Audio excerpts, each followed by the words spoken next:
we'll see, won't we, whether we go back into tier 3 or tier 4 that they seem to have invented now. Just apologies to everyone waiting on the live stream. I actually forgot to press the go live button. I've pressed the record. They've just missed the best bit. You've missed comedy gold. Yeah, you have. Sorry, listeners. Sorry, viewers. Almost. I'm catering for the podcast people, and I've pressed the record on the audio, and I've actually forgot to press go live. Told you I've had a bad night's sleep, so hope there's still people out there watching and waiting, see if anyone appears. Yeah, apologies for that. But we've just been talking a lot of bollocks about COVID and what we've had for tea, so you've not missed much, listeners. So, on that note, gentlemen, shall we get through the main meat of this episode, which is the season review so far? I was going to kick off with the squad. If I bring that up on the screen, there we go. So we're just going to go around the room and give our opinions on the squad, the summary if you're happy with it, the strengths and the weaknesses. So I'm going to come in to you first, Nick. So what's your thoughts on the squad so far? Bit of a mixed bag, really, isn't it? Obviously, there's a lot of signings, some we haven't really seen much of yet, so it's hard to form an opinion. I think I'd say in terms of strengths, obviously you'd say Ballard stands out for the relatively short time he's been with us. I think he's head and shoulders above anybody else in the defence. Fingers crossed we can extend his loan in January, because I think without him we would look maybe a bit shaky again like we did earlier in the season. Talking of shaky, I think Ekpiteta probably had a shaky start. I don't think it helped with him having Nottingham alongside him, but I would probably say he's been our most improved player. I think he's got better with each game, certainly helping having Ballard alongside him. It's good to see Yates starting to get amongst the goals and forming a bit of a partnership with Gary Medine, who, I'll be honest, pre-season, I didn't think Medine was going to probably feature as much as he has done. But he's done well in the last few games. Obviously, Hamilton, with his pace, stands out. Sometimes his end product isn't quite there, but he's certainly a focal point of our attack. And then I think in the middle, you'd have to say Kenny Dougal coming in has made a real difference, along with the tweak of formation. He's done really well in the short space of time he's been with us. Ones who've not done so well, it's difficult for somebody like Foychet, the keeper. I don't think we've even seen. Mitchell has probably been a bit hit and miss. Garbutt obviously got injured early doors, didn't he? So we've not seen a lot of him. Sarkic maybe one who doesn't really look fully fit for me. I've liked Kemp of what I've seen of him. Woodburn's obviously got very good potential, so hopefully more to come from him. I think Kai has looked very good in the past couple of games since he's come back as well. Anderson, he's been good at times and other times maybe not as much, maybe drifted in and out. Labala, I would say prior to the Leeds game, hadn't done too much. He looked like a different player against them, albeit it wasn't the strongest opposition.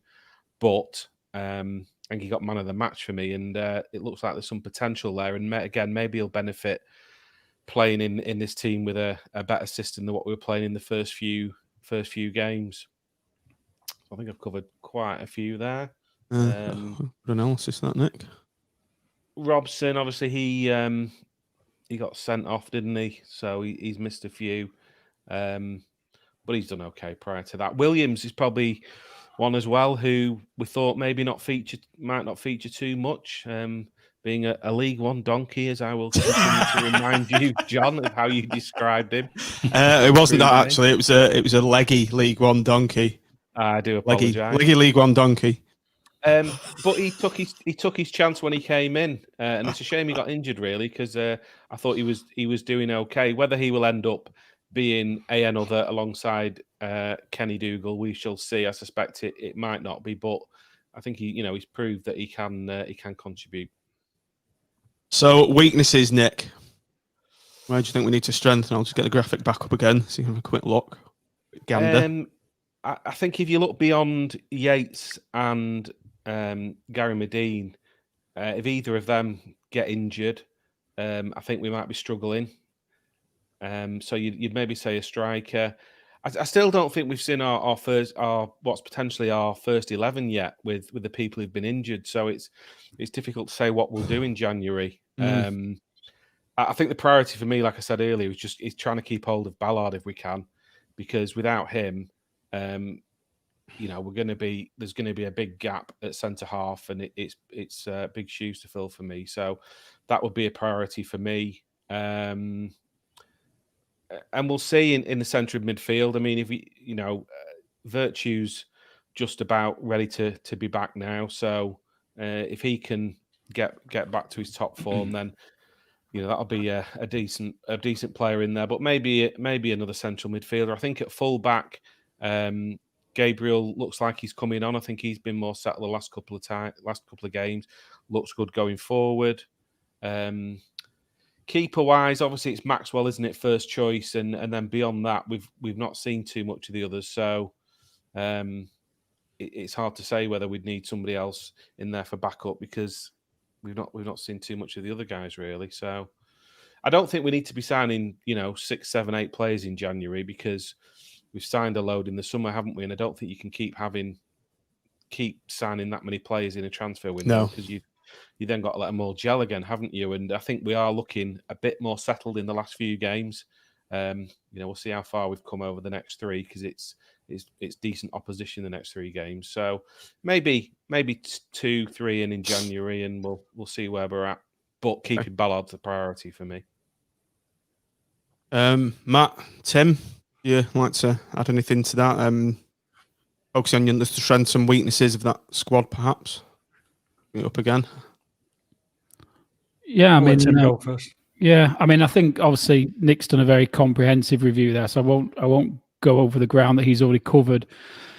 I think in relation to the strengths, I'm still not completely convinced that we've got the strongest centre back partnership that we need, and even as good as last year's yet. I think Ballard is most certainly probably the star in there. I still didn't really cover himself in glory in that Leeds game, did he? Shaky again. There's an opportunity missed for him, I think, to stake his place in the team. I think he's dropped the ball. Yeah, so I think Ballard's nailed on, and then I mean, Husband's obviously let himself down a bit in relation to his disciplinary record. But I actually think he will be the first choice left back as long as he can stay on the pitch. Probably, and I think Gabriel seems to be, Gabriel. We have another argument now about how we I was looking for a Peter Gabriel big time sound effect. Big time. Thinking like that. Yeah, so I mean, Garbett may push him, might he, at Husband at left back, but so I think the back four still got a little bit of work to do. I think probably the surprise for me is how much Turton's played, and he's obviously proven himself to be quite a utility player, and clearly Critchley rates him. And he's played him in various positions, hasn't he? Williams, I think, has been a pleasant surprise, as Nick's touched upon, and the sort of catalyst for our improved performances for me has been the introduction of Dougal into the team, who just seems to have that calmness on the ball that we've been completely missing. And I'm hoping that he's going to end up being paired with Virtue, because I think we need Virtue for his runs in, his pressing into the box and the box-to-box coverage that he gives us, which I think we've really, really missed. Then we've got quite a reasonable selection, I think, for the wide positions. So with the options of Woodburn and Kai probably on the left, and the options of Kemp on both sides, and Hamilton on the right. So I'm reasonably happy with the midfield. I think Nick's right. I think we're probably a striker short, and I think if we were going to recruit, it would probably be there. I don't rate Labala from what I've seen. I know he did an okay against Leeds, but I don't think he's quite the finished product that we need yet. Medine's been a pleasant surprise, but he's not got enough mobility for me. He's our plan B as I see it. I'm not sure that in a team that we want to be in the league, he will be a nailed on starter. And I'm hoping that Yates now, after his very, very slow start, he's starting to show us what a player he can be. So I'm glad we're working with the best of what we've got at the moment, because we've got these, we've spoken about it before, and we've got such a tough run of fixtures coming up. I think it's really going to test us. Matt, just coming over to you finally. Just to reiterate what Tim's said there, as I'm looking down over that list now, the midfield looks really strong. We've got Robson, Ward, Virtue to come back, Kai, Kemp, Woodburn. They're all decent. They're very good players. I think Tim's right. I think we need another quality centre half and another quality centre forward. Do you agree with that, or anything to add? Yeah, I do. I think you can probably also put Luke Garbutt in that midfield numbers as well, because I think he has played a little bit further forward than just a straight sort of left back position. And I personally would think that would be something that would certainly give us a little bit more solidity and possibly a bit more predictability, I guess, rather than somebody like Kemp or Kai on the wings. So it'd be interesting to see how he sort of fits in once he's back fit again. The interesting thing from that slide of players, apart from the keepers, is obviously the lack of game time for Thornley and Teddy Howe. And you would think that if we're going to do anything in January, it's probably to move those players on, I dare say. Look, hopefully, to cement Ballard down for the rest of the season. Free up a bit of cash. And free up a bit of cash to maybe do that and or add to it somehow. But yeah, I do feel as though we're light up front. In terms of genuine sort of out-and-out strikers, we have only got Yates and Medina's out-and-out strikers. The other players are generally sort of, number 10 midfield type of players. They're not, guys who've got any sort of record of striking. Yeah, seeing Sarkic in that list, it's to be honest, Sarkic is the one for me that I was quite excited about when we signed him, because he'd done good things. I was led to believe it from Burton's perspective, and I know he's not been fit and all the rest of it, but he just looks so off the pace of what I've seen so far, that I just hope that maybe this last couple of weeks has given him the opportunity to get up to some sort of speed. But I do fear that, much like the guys have mentioned already, that again, we've mentioned it so many times, but the sort of like the spine of the team just isn't quite right yet, is it? But I think Dougal coming in has been a massive, massive help in that regard. So hopefully, another week's training. Obviously, we didn't have a game last weekend. And we'll see what we do against Peterborough on Saturday, and they didn't have a good result at the weekend. So you just never know. My boys beat them. Crew 2-0. And they're winning tonight. Just going back to the squad, John. Someone I don't think we mentioned there was Grant Ward, who hadn't really done much last season when he played for us, but obviously he's featured a lot more this season. What are your thoughts on him so far? I'm out on Grant Ward. I think he's a bit part player at best, and he doesn't do enough for me to nail a place in the team. And I think he's been lucky to have the amount of appearances that he has, to be honest. Yeah, you do wonder when everyone's fit and there's a full squad to pick from whether he'll be back on the bench. But he does seem to like him though, doesn't he? Playing quite a lot. Do you not think he's more likely to play in a 4-3-3 than a more 4-4-2 formation that we've probably seen over the last few games? Possibly, I think.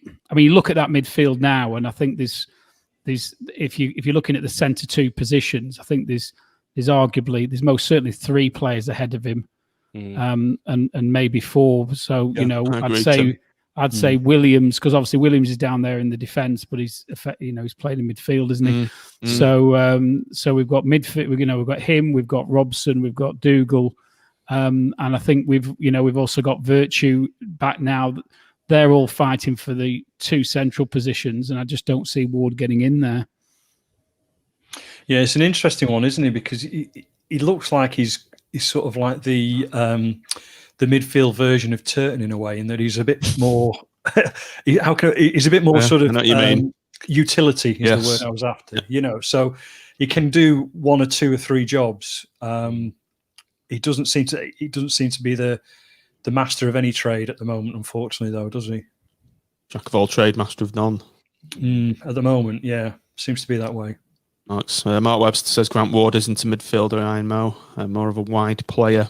So, yeah, I mean, that was his early career at Spurs and Ipswich, wasn't it? That's what he was, and I think he played sort of on the. Did he play on the left mainly when he came in initially for us? Yeah, he did. Yeah. Pretty poor, to be honest. Well, yeah, I was going to say he probably feels as though he's more comfortable out there, but like I say, he's a bit more of he seems to have just a utility tag at the moment, and that's probably because I don't think the manager or the head coach really knows where to play him, if I'm honest. Right, let's move on to the season so far. As you can see, I put season review there. Sorry, giving everyone a headache. Right, here it is. Get rid of that banner.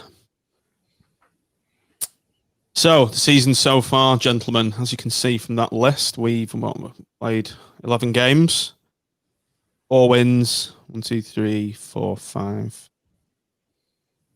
7 defeats, isn't it? 1, 2, 3, 6 defeats, and only 1 draw. So it's a bit of a mixed bag. So we've got the option now of just watching the highlights from all the games. Shall we do that, or just discuss?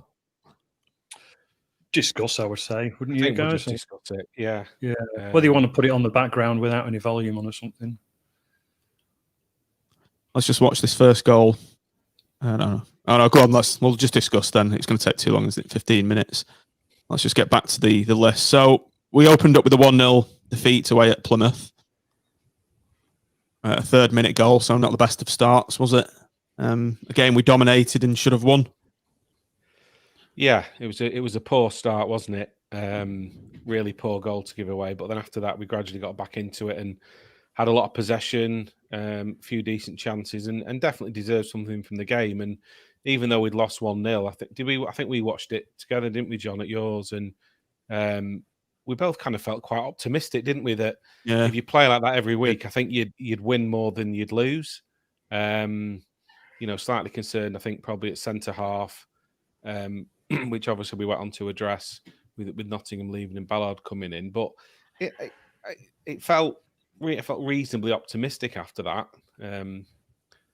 But yeah, wasn't quite. I think we were wasteful in front of goal that game, weren't we? And probably in comparison with the other games that we played after Swindon, where we created very, very few chances in a majority of those games. We actually, my recollection is we did actually create quite a few chances in that game, and it was really poor finishing or not hitting the target that led us down. So like I said, I think most people thought that it was to a certain degree a continuation of the style of play we'd seen pre-season, which was quite good to watch and was chance laden, wasn't it? And it sort of we went off the boil somewhat, perhaps more so after that game rather than in that game itself. So it's a disappointing start not to get 3 points on the table in the first game, but not without hope. The performance was there, wasn't it? And that was the key thing for me. Like Nick's just alluded to then, I wasn't disappointed because we'd lost the game, but the performance was there. And as the season moved on, it kind of shifted the opposite way around, where the performances weren't there and the defeats were there, so it's getting a lot worse. So let's move on to the Swindon game, which we say we've won 2-0. I have actually just taken the clips from that. It's the only game where we've had fans in, so I'm just going to play this clip so you can tell the difference, what it's like with a crowd. Obviously, we won the game 2-0, so here's the clip anyway.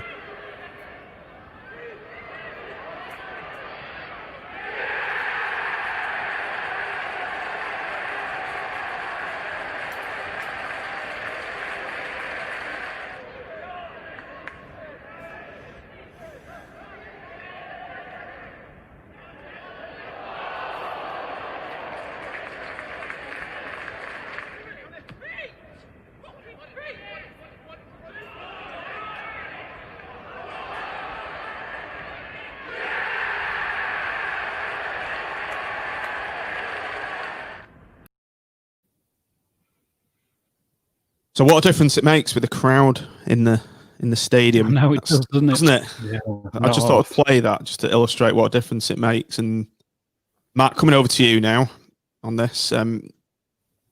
Decent performance. We've beaten Swindon. People in the ground 2-0. Things looked rosy on the face of it for that game. Yeah, absolutely. It was a decent performance. We sort of controlled the game for long periods. I seem to remember. I think they had a little bit of a spell in either half, but we never really looked uncomfortable. And I think we all thought that with Hamilton scoring twice and looking really good, that we'd really got a player on our hands. And I think we still have. But on that particular day, he looked red hot. So it was very encouraging. And it probably transpires that we might have played Swindon at the right time and all that. But it was good to get a home win immediately after the first weekend's loss.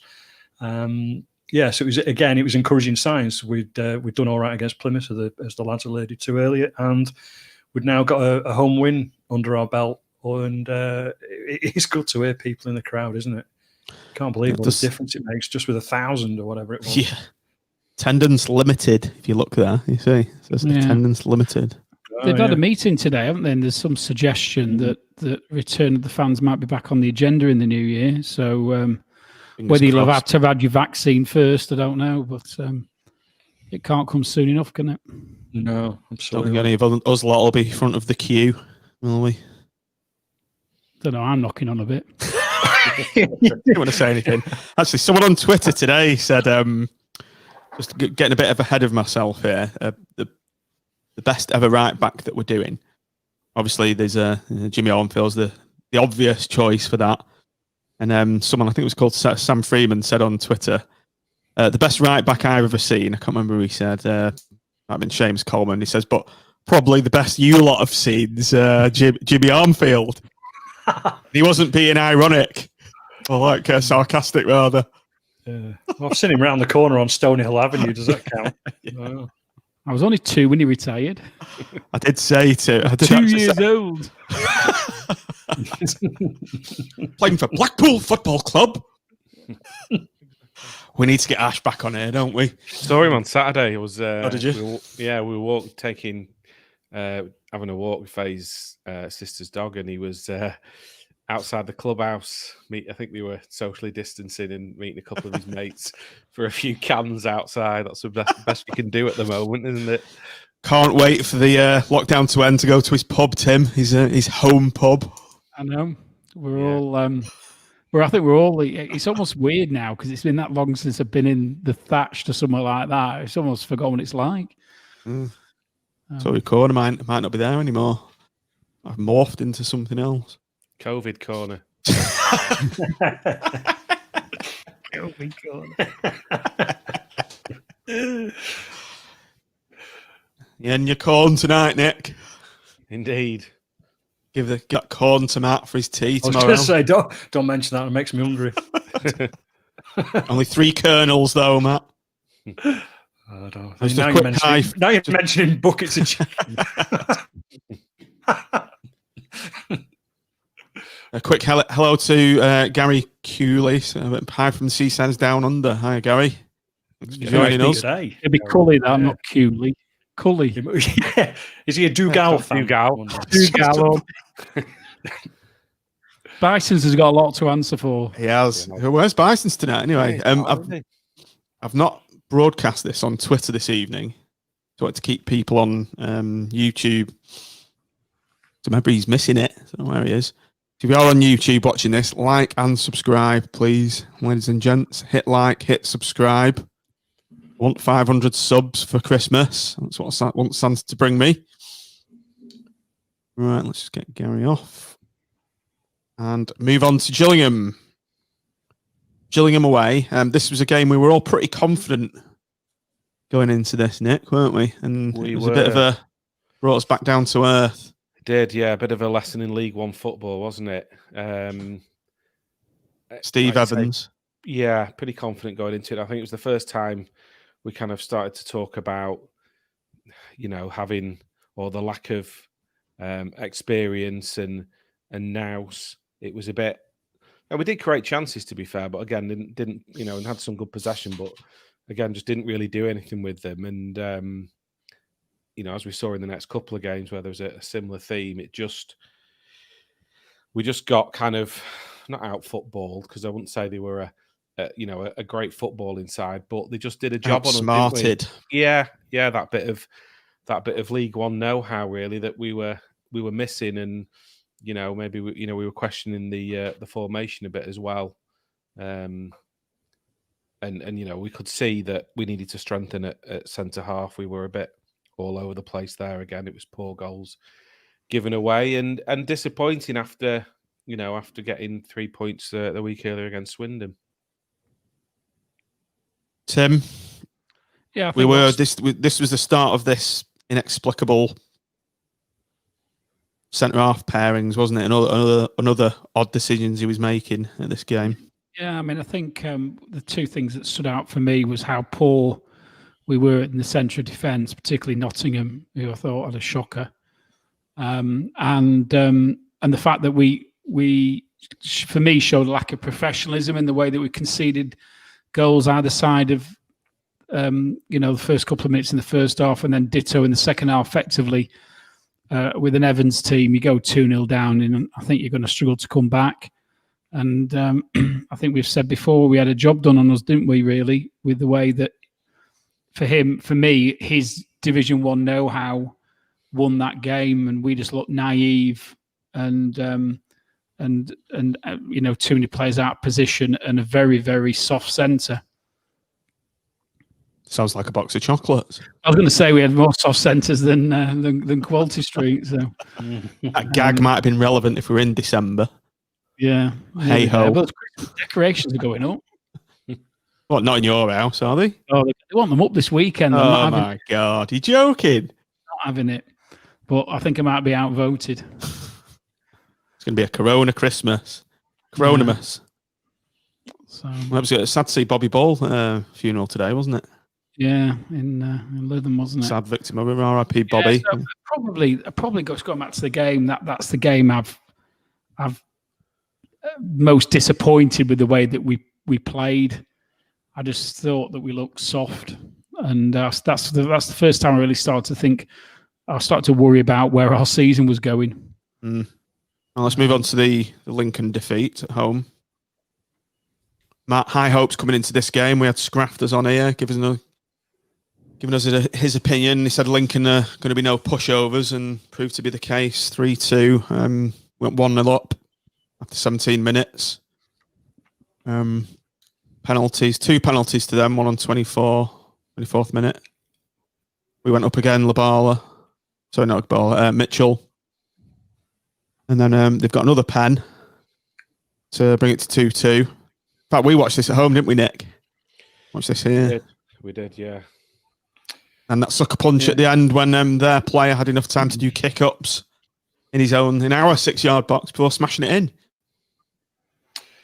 Yeah, it was. It was a funny. It was like the good, the bad, and the ugly, wasn't it? That game really. Sort of started off well, and Lincoln, I think, were top at the time, weren't they?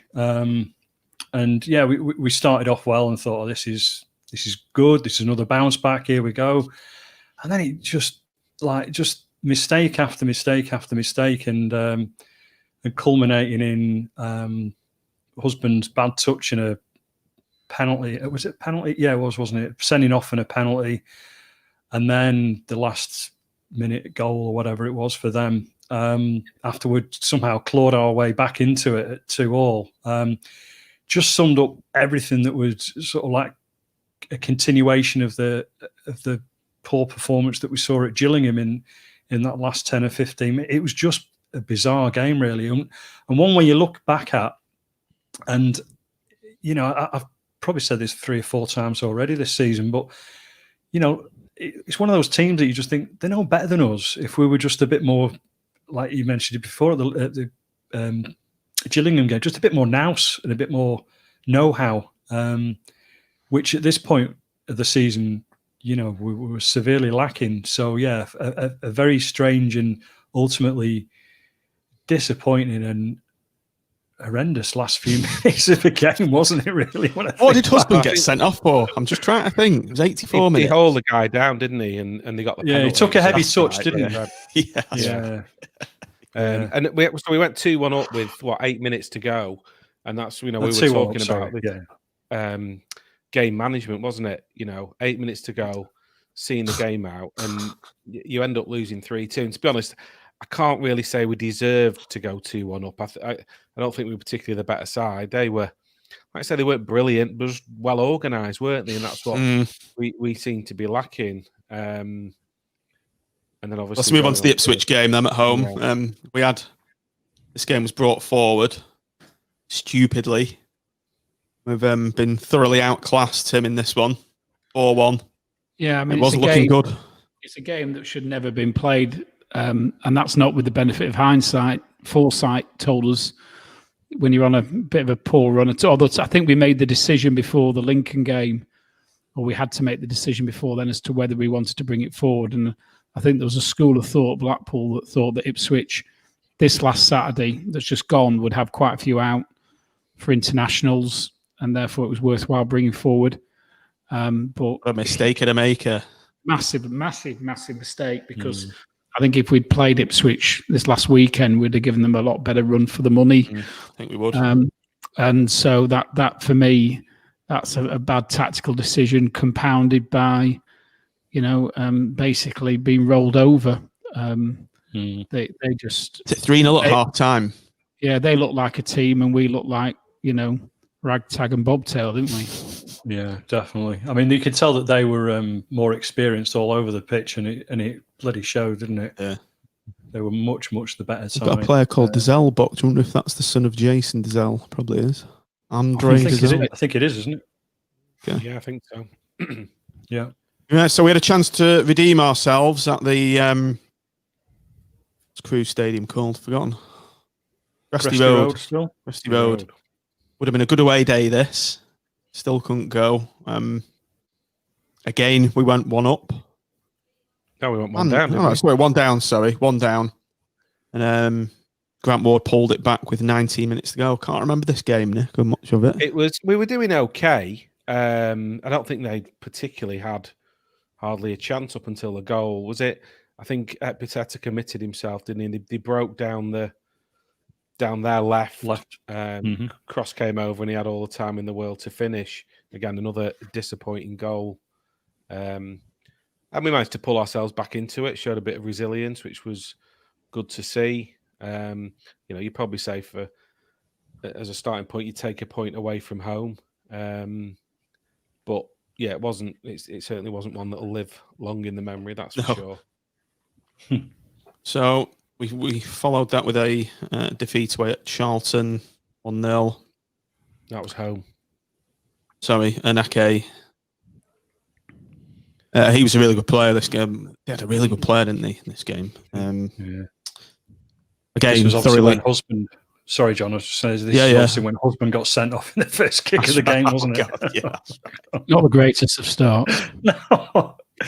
Oh dear. We just wanted to see him, didn't we? Considering. Yeah, well, they levelled it up, didn't they? Not two, and they're not.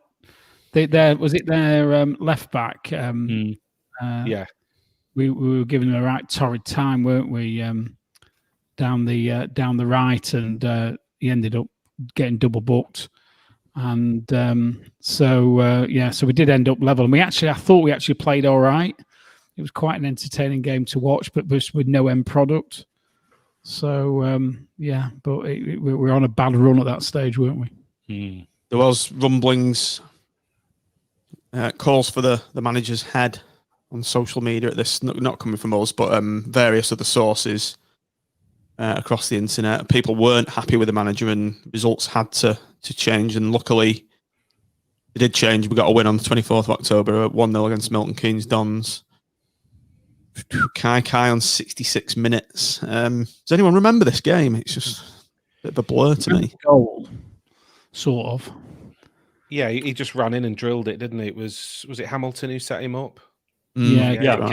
He did it first time, didn't he, if I remember rightly? And it sort of all go through the keeper's legs, or most certainly the. Yeah. So from this moment onwards, anyway, we'll just fire through these now. It was obviously we beat Milton Keynes 1-0, defeats Wimbledon away, beat Burton 2-1 away, we've beaten Wigan 1-0 at home. Just need to fire through these, gents, because time is pressing. So from this point onwards, it all looks rosy, but it's not been the best opposition. But you can only beat what they put in front of you, as they say. Well, we're playing Joe Gardner. Joe Gardner FC. Matt, just tell everyone about your bingo, will you?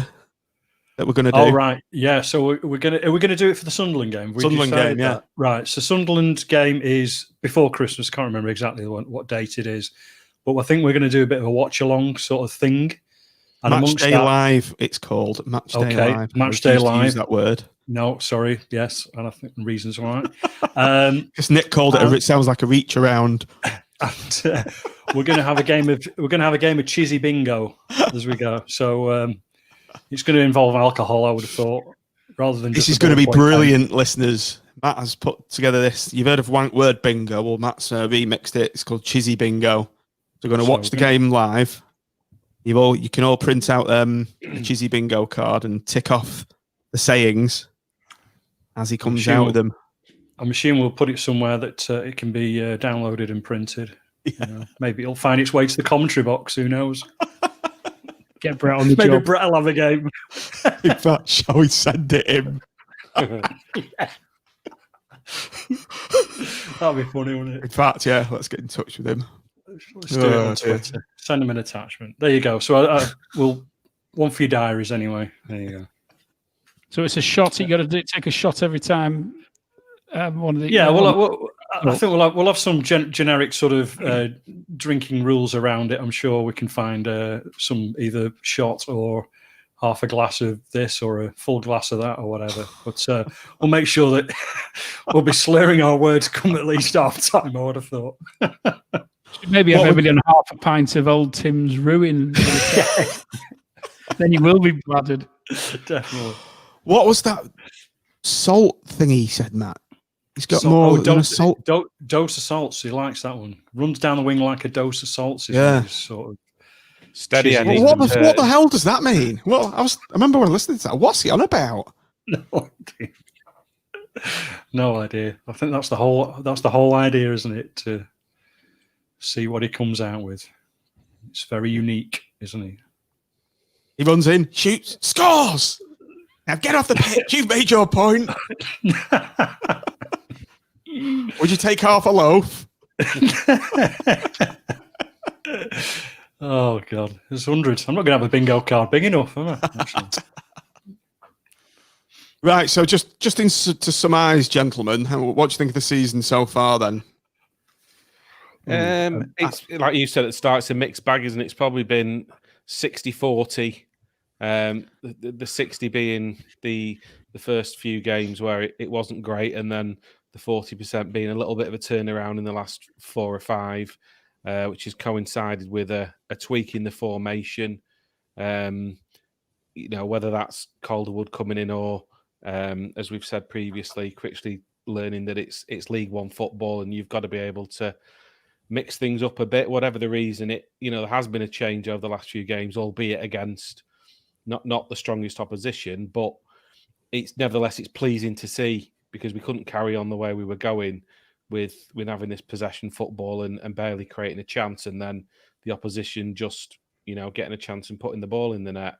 So I think there's reason for optimism, particularly when you think of the players who are still to come back in. So hopefully we've turned a corner and we will continue to improve as we go into Christmas. Okay, Matt, your brief summary, strengths and weaknesses, the team so far. Yeah, I think Nick pretty much hits the nail on the head. Really, definitely a mixed bag and a lot of inconsistencies. But the last few weeks have given us a little bit more optimism in terms of what could potentially happen with this squad. I mean, when we had the squad list up before, obviously it's a very young, relatively inexperienced squad, and obviously this is why Neil Critchley's been brought in to bring the younger players through and coach them, etc. So, you do hope that they will learn pretty quickly. They've got, well, they have to, don't they? It's a sink or swim job, isn't it, really? So you can see that they've turned a wee bit of a corner, and hopefully if we can get an encouraging result or two against what's arguably tougher games coming up, then again, that sort of breeds a bit more confidence. But after the first couple of games that we had against Plymouth and Swindon, those next 4 or 5 were pretty horrific. But with the introduction of Ballard and more recently Kenny Dougal, then you do feel as though there's a bit more solidity in there. And like Tim's mentioned earlier, Jerry Yates looks a different sort of a player with somebody alongside him. So hopefully we can get goals, even though I still think that we're a player or two light at the top end to push those 2 guys in the central sort of striking role. So Tim, just briefly over to you. Maybe you can focus on expectations for the rest of the season. Well, yeah, I mean, at the moment, and I think I'm being kind when I say it's 5 out of 10. I think we're performing below par. I think the last few results flatter to deceive a little bit because they are the teams near the bottom. And we're going to have to up our game if we want to come out of this next run of fixtures with anything like a decent return. That's not me being negative. It's just reality. We're playing some of the better teams in the league. And I hope that we can get the results, but I think it's hope rather than expectation at the moment. And that's disappointing because I think at the start of the season, we were all expecting, I don't think there's many people who thought that we wouldn't be, in or around the top 6. And we're nowhere near that at the moment. Eddie's agreeing with what you've said there. The next 8 games will define our season. I think it'll be a real yardstick as to where we are and where we're going. And as Phil's more succinctly put, now we've stopped with the tick-attack of bollocks and gone old school. We look okay. Say it as it is, Phil. No, it's got a point. No, I mean, I'll just finish off very quickly. It's got a point because the Gillingham game and the Charlton game to a lesser extent, we were just yards off, weren't we? And we were inexperienced. The Ipswich game, as well, rather.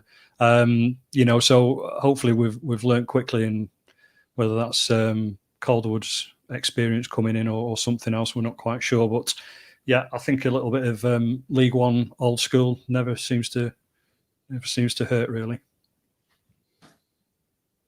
Right, on that note, let's move on to the next section of the show, which is season predictions so far.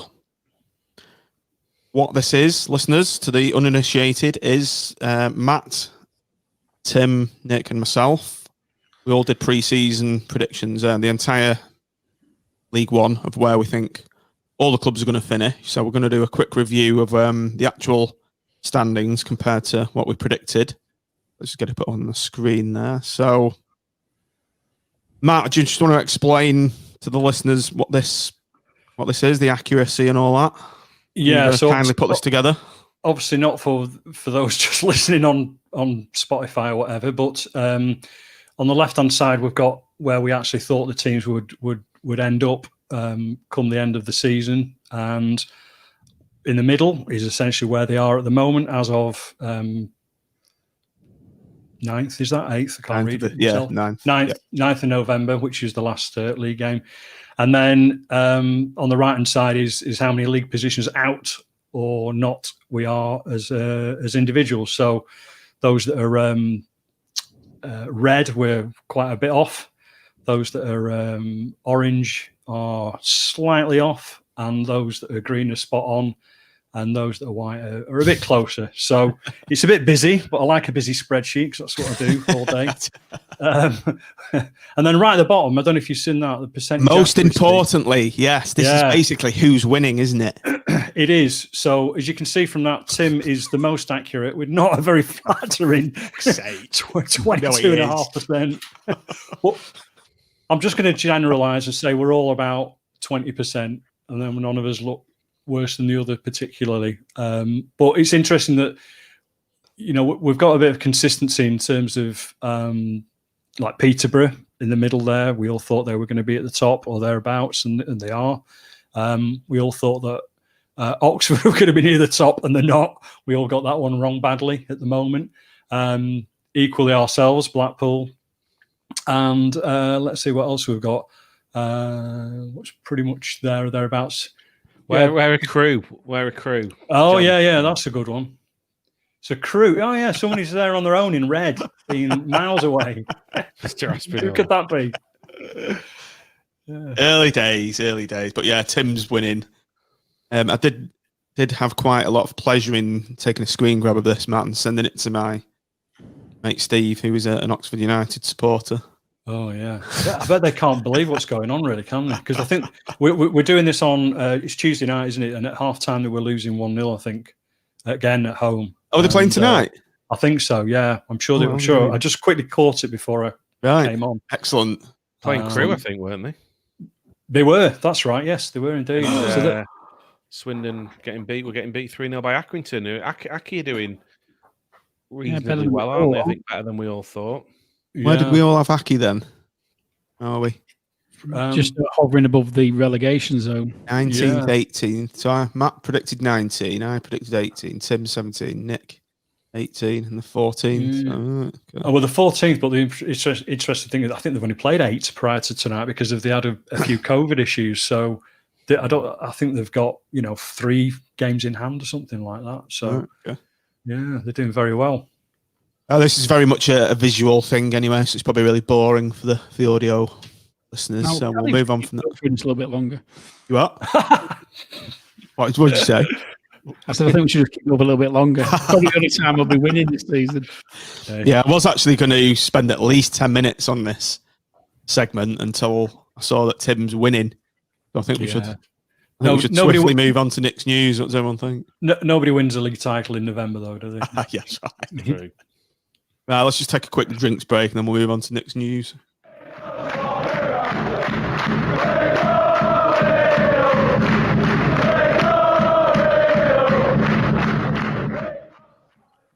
What about all these little sound effects that we've got? Where's that Nick's news one, Nick? I was going to say, where's the jingle? Hang on a minute. Got it? Yeah, there we go. So let's now move on to Nick's news. That's not it.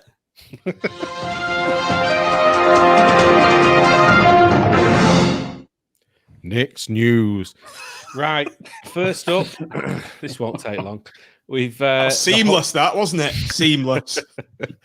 We've had another fixture change, or kick-off time change, this time for the whole game, which is the 15th of December. And that's been brought forward to 7 p.m. So I'm assuming, obviously, we won't be back in the ground by then, but it'll be a 7 p.m. kickoff for that one. I don't even know that, Nick. So it was good. Breaking news just before we came on. Yellow ticker tape on Sky. Damn, yeah, I need one. The next bit of news is a good news story, really, which was obviously we played Eastbourne in the FA Cup recently, and a touch of class from Mr. Sadler again. Normally in this sort of scenario, the away team obviously get their expenses, and we waived our right to them and said to Eastbourne, you can keep them, and it wouldn't have been an insignificant amount of money. And I think that on top of the money that was raised by Blackpool fans on the crowdfund or the GoFundMe before the game, which was, I think, top £2,000 or just over, which was great to see. And I listened to the Price of Football podcast. Matt sent the link through to it yesterday, I think it was, and they were talking about it on there and saying, what a great gesture it was from Blackpool. Certainly well received by Eastbourne. We got some great feedback and coverage from them on the way we conducted ourselves, and it was just brilliant to see. It's tough times at the moment, isn't it, for all clubs, but particularly for non-league clubs. So it was really good of us to do that. I can't imagine for a minute it would have happened under the previous regime. Definitely not. Quite the opposite. So it was a real good news story, that one. Just to butt in there next time, it's Crew have beaten Oxford 2-0. Thanks, AMAC. Crew are a force this season. I say I told you so, but They beat, like you said, Peterborough, didn't they, last week, was it? Yeah. Yep. How come everybody but us is playing tonight? Because is there? They had COVID delays, didn't they, Oxford? I think when they were supposed to play in Swindon. It's only a couple of games. Oh, is there only a couple? Just those two, I think. Yeah. Just put in there again, Nick. Sorry, Eddie says PM gets some stick, but the Eastbourne thing was his idea. I'm guessing that's Ben Mansford. Must be. Fair play. Every credit. And, Dennis Hotcher, quite a funny little comment there. Oh, Hensford's still waiting for their FA Cup expenses. Which harks back to what you were saying, Nick, about the previous regime. Yes, indeed. And next up, there's on the club website, there's a link to it on there, but there's a chance to win a signed Poppy shirt signed by all of the squad, and that costs £2 per entry, with all the monies going to the Royal British Legion. Again, like I said, you can enter on the club website. So again, another good news story there, and a chance to raise some money for the Royal British Legion. And then some sad news to finish. You may have seen in the last week or so that former Blackpool goalie Tony Waiters had passed away at the age of 83. He had 5 England caps and just shy of 260, I think it was 259 appearances for us over a 7 or 8 year period. So very sad news to hear. Rest in peace, Tony. Tony's name features on his signature theme tune for this podcast. If anyone listens to it in full, it goes Tony Waiters, John McPhee, something like that. So if you look at that record, 259 appearances for the Blackpool and 5 England caps, it's a player I've not really heard of, I'm embarrassed to say, for Blackpool. He retired really early. When we got relegated in 67, which year I was born, he retired at 30 and he basically became a coach, I think. Now, whether he just didn't want to play in Division 2, I don't know, but he didn't join any other club. But then I think he came out of retirement and played. Oh gosh, I can't remember who it was now. Was it Canada? No, he went over there, didn't he? Was it Vancouver or Toronto? One or the other, I think, and had relative success because Burnley or somebody after that though. He definitely played somewhere, but it was like 5 years later. So, but I just noticed at a very young age to retire. So he was sort of at the peak of his professional career, really, and walked away. I know they didn't get necessarily paid big money in those days, but it was the thing that stood out to me. And you know, those who saw him play, I think, say what a good keeper he was. Which moves us on nicely. Anyway, rest in peace, Tony. Anyway, it's a sad loss for part of our history. So thoughts to Tony's family there and his friends.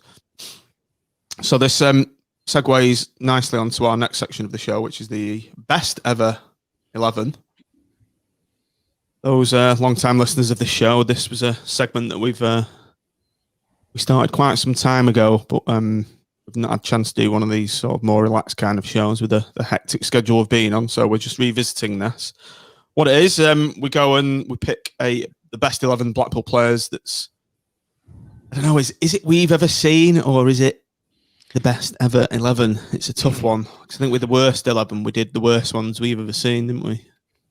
I don't think you can just restrict it to that, can you, necessarily? Because as we're about to talk about with the position that we're going to cover now, it isn't somebody who we saw play, but you couldn't argue that there's only really one person for it, isn't there?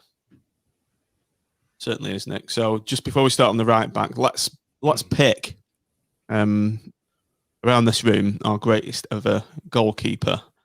Now, we did go out to Twitter. I've just done a poll. Let's bring that up on the screen.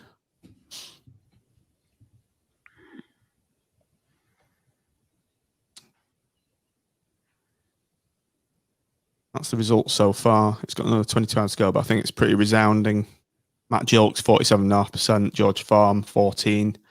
George Wood, 10.6%. And Budgie at 27.8%. Now, a lot of people of a certain vintage, to coin a phrase, say John Burridge, my brother being one now, he's seen both Gillo and Budgie play, and Mark said Burridge. So just going around the room, I know probably Matt, Tim, Nick and myself have never seen Budgie play. Have you seen him play at all, Tim? Not for Blackpool. He was before. He was sort of early 70s, and I think he stopped playing for us about 73. I mean, I've forgotten how many seasons he was with us. It's probably only a few, wasn't it? But I haven't seen any of them play other than Matt Gill. If anyone's listening to this stream now and you're in the comments and you've seen both Budgie and Gillo play, let us know who you think was the best keeper out of these two. So it's pretty difficult for us to say. But Nick, if you're taking it from I don't know, more of an objective viewpoint, are you looking at George Farm because he won the FA Cup? You could do, yeah. I mean, we should probably do a bit more prep on this and look at things like appearances and clean sheets and that sort of stuff. But Jacko's just said Burridge and Wood by far better. Yeah, I'd have to bow to superior. I mean, George had a great career, didn't he? Because he left and went to Everton for pretty big money at the time, and then also played at Arsenal as well, doesn't he? So he had a good, what you call a Premier League career in today's money. A lot of people reckon Burridge was the was probably. I mean, he's a bit more maverick Burridge, wasn't he? I mean, I've seen Burridge play loads of times. It was never for Blackpool, but probably more in the twilight of his career. Farm played for England as well, didn't he? If I remember rightly. Let 3 in the cup final, though, so let's scratch him off. If anyone's actually seen the goals from that game, he was pretty shocking in it. If anyone watched the FA Cup final, it's when you watch a lot of really old sort of football, you just think it's proper Charlie Charles stuff, isn't it? Yeah.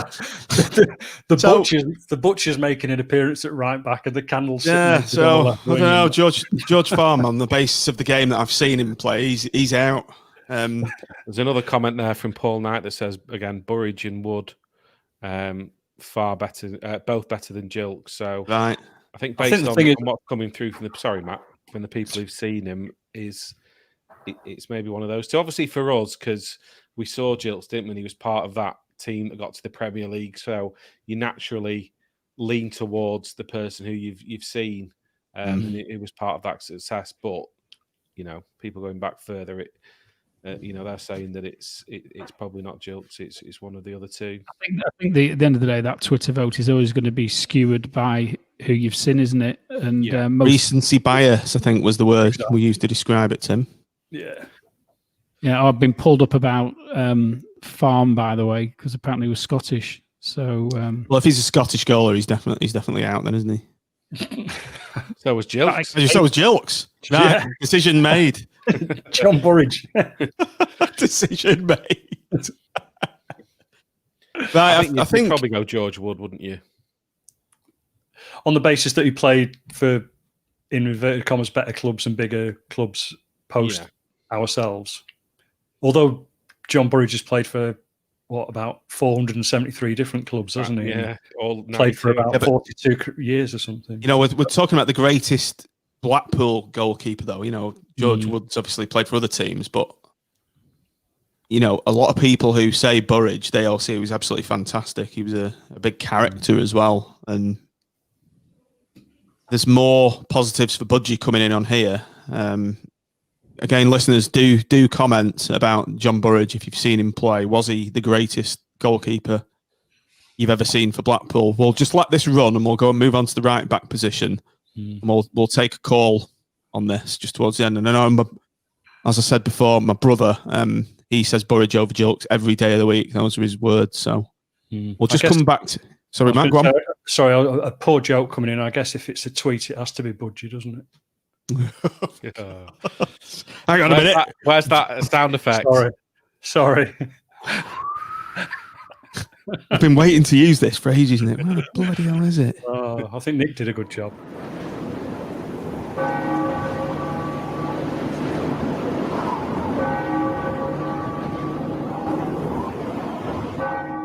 Richly deserved.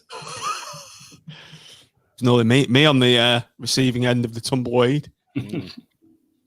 Right, so let's just mull that over then and move on to the right back slot. Now, I went out to Twitter again. Rob Walker says, obviously only one man, Jimmy, but for my generation it has to be Ginge. Although it's shame to see Marvin Bryan's career peter out after leaving us. He was excellent for a couple of seasons. Marvin Bryan? What are you on about, Rob? Shite. He wasn't. Running down the wing. He was a bit of a headless chicken for me. Deck Hines has said a good one here. Seamus Coleman, gents. Obviously taking Jimmy out of the equation. We've talked about loan players, haven't we, and whether to include them or not. And he wasn't here for long, but my God, he made an impression. He was he was quality, wasn't he? Do you remember his debut though against Leicester? I think it was. He had an absolute nightmare first half. He did, but then he got much better, didn't he? He looked like a duck out of water, and he was a fish out of water. A duck out of water? Fish out of water. Is that a courtroom saying? I'll get it right. But in all seriousness, he was awful in that first half, and I thought actually, I don't think Leicester was. I think it was Palace actually. Funny feeling it was Crystal Palace, but somebody no doubt confirmed. But that debut, I thought, oh dear, first off, came right into it, and then after that, he never looked back. He was fantastic. Okay, everyone on the stream, listening, watching, give us your comments on who you think the greatest ever right back is, and any other second places, because I think there's only one going to be one winner of this. Noel Kilty says, it won't be Neil Eardley. John O'Kane. Opportunity said John O'Kane. I think John O'Kane actually made it into the worst ever 11. I think there was a slight irony in that suggestion. You think? Maybe. There's a good shout on the comments there. Dennis watched David Bardley before he started tilting his head. Me and Graham used to go on about that because it was his second time around. He was just like that all the time.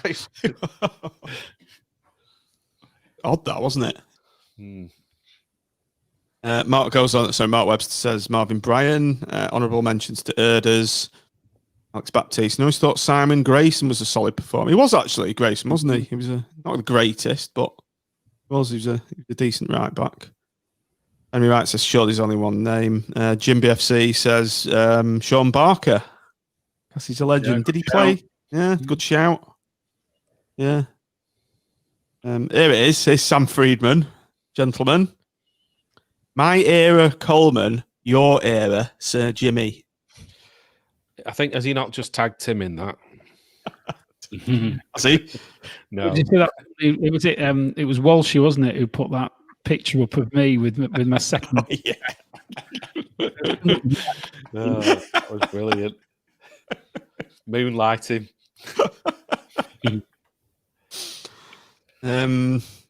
Bison says can't put any other player. Bill Hornby says apart from Sir Jim, obviously. Catboy says Ginger. Joking aside, greatest ever. Ginger's one club man, wasn't he? Oh, both of them weren't they? Yeah, I like Ginger. But I think this is going to be unanimous when we go around the room. Nick, who's your pick? Jimmy Armfield. Matt? If you got a stand and a statue, it's not going to be Ginge, is it? No. And the club. And the club. Yeah. And the school. Yeah. And the school. Yeah. Bloody hell. Yeah. Fairly unanimous, I would say. Yeah. Despite not ever seen him play, obviously. We've got a player who's played for 40 odd times. We've captained England, best right back in the '62 World Cup, and he was a Blackpool player through and through. So it's just a no. It's probably going to be the easiest decision for us all. Yeah. This whole exercise, isn't it? I think it's just a nailed on, and probably captain to boot as well. Captain as well, yeah. That's a good shout. So only me, left to decide. Who shall I pick? Certain. Oh, it's Jimmy Armfield, obviously. So well done, Jimmy. You are the greatest ever. Right back. No surprises there. Well done, Jim. You up there in the skies playing with Morty and Matthews. Right, let's move back to, just before we close this one out, this sticky wicket that we find ourselves on. Nick, over to you. Well, Burridge, Wood, or Gilks? Based on what's come through on the comments, obviously, we've only seen Gilks, but I think you've probably got to go Burridge. I think, based on what's come through in the last Yep. 5 minutes or so. And the fact that we're talking just obviously playing for Blackpool, which is a fair point. Yeah, I'll go Budgie. Matt? Yeah, I'll sort of what's the word? Agree with the masses, really. Not been privileged to have seen him, but I got some very sort of tenuous family links to the Burridge family, so I'll go with John Burridge as well. Tim? I'm going to go for Burridge. I think based on what we've heard and based on what part of the career I've seen later on, he was a maverick goalkeeper, clearly well loved by Blackpool fans of that era, and I think he just tips it over Gilts for me. I don't think Wood was here necessarily long enough, probably, to justify selection. And it was crap on that cameo reappearance. Yeah, that was when was that? Late 80s, that? Yeah. Leanne's not going to be happy with this, is she? No. I saw her vote for Gilts early on. She got into a row with Grimmy, I think, after that. It's quite funny. So yeah, motion carried. I'm just going on what my brother's told me about Burridge. He just said he was an all-round character and an all-round great goalkeeper. So I'm sorry, Gillo. You've been pipped to the post by John Burridge, and I know he is on Twitter, isn't he, Budgie? So maybe we should speak to him and get him the good news. Maybe get him on here. Yeah, it'd be good. Get a little trophy for him or something. Right, gents. So we're over an hour. So I think we'll. I can hear a lot of clonking in the background. Whose house is that? Mine. Tell the clonkers to pack it in. Yeah, sorry about that. Sam pissed up on his birthday. What have you done, Tim, for his birthday? Have you just had a? We're having a bit of a do on Friday night. It's sort of a family affair. It's a bit difficult on school night, so we've had a bite to eat tonight, and that's been about it, really. Right. So what have we got coming up next? We've got an action-packed week on the Seasides podcast. Obviously, we've got this. You've missed the first 5 minutes, obviously, on the stream. But if you do want to watch the hilarious introduction that we did, you can watch this on replay on YouTube or listen to the audio podcast when that will come out shortly after this. We've also got Sam's Friday night, the Birthday Boys Friday night preview show, previewing the game against Peterborough United. I did try to get Darren McAntony on, but he's not bitten in 3am invites. That's a shame. Has he got anyone lined up, Tim? Has Sam got a posh fan line? I'm not sure, actually. I don't think he said he hadn't done any prep before, so I think it's on his to-do list tomorrow. Right, so that's definitely happening anyway, and we're coming back with the 606 match reaction show afterwards. So just very briefly, going around the room, how do we think we're going to get on against Peterborough? Nick, over to you. Tough test. Although they have shown in the last game or so, I think I'd said 2-1 defeat last time. Am I going to change my mind? We have got a bit of a hold over them. Remember that? Yeah, we're kind of a bogey side, particularly Darren Ferguson. Yeah, I'm going to be optimistic, and I'm going to go 1-1. Matthew. Yeah, I think a draw would be a really good result. I'm not quite sure that we're quite good enough to keep them out. Unfortunately, they do score quite heavily, albeit they did lose last week against your second favourite team, Crew, and unfortunately they'll probably want to bounce back from that, won't they? I'll be half glass empty and say we'll lose 2-1. Tim, you have been quite negative in your predictions this season, so I'm very interested to hear what you're going to say. With just cause, I think. I'm going to stick with my negative predictions, and I'm going to go for a 2-0 defeat. I can't see us getting a result again. So Ballard's back, is he? Will Ballard be back? He should be. Whether he'll start, I think he should start. But he had a stormer midweek, apparently.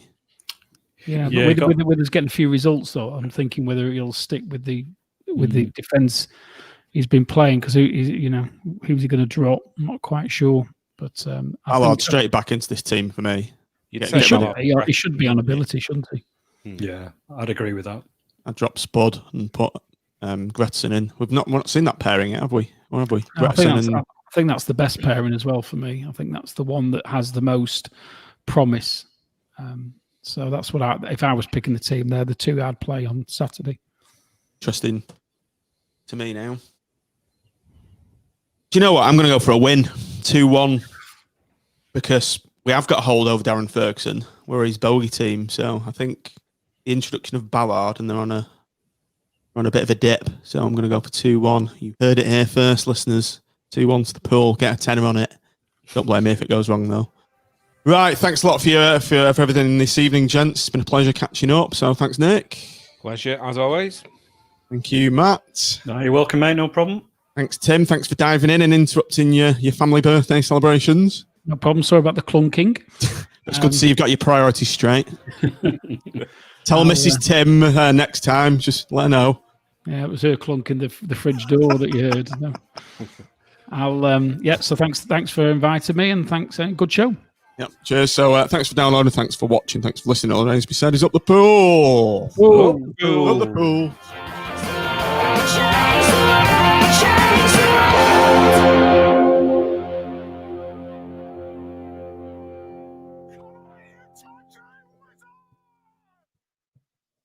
So thanks everybody for watching the stream. Again, apologies for the cock up at the beginning. That was me not pressing the go live button.